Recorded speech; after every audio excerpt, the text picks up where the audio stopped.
na sa mga oras na kailangan ko kayo. Sana na ikaw. Nakinabang sa atraso mo sa akin. Hindi diba? Sa school na to. Dahil iniwan mo yung kontrata kay Mr. Rodente. Habang ako, iniwan mo sa ere nung gabing kailangan mo kita. Kayo!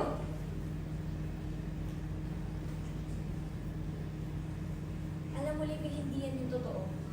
Hindi yun yung nangyari. Alam mo yun. Really, Zeth? Hindi ba talaga?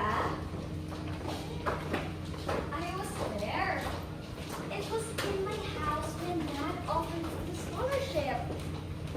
You know, my dad, Mr. Albert Rodente, yung owner ng talent agency na pinasukan mo, fell for your sorry act.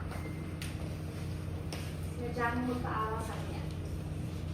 And sinadya mo rin isabotage si Libby para makakuha ka ng scholarship, you and your friends.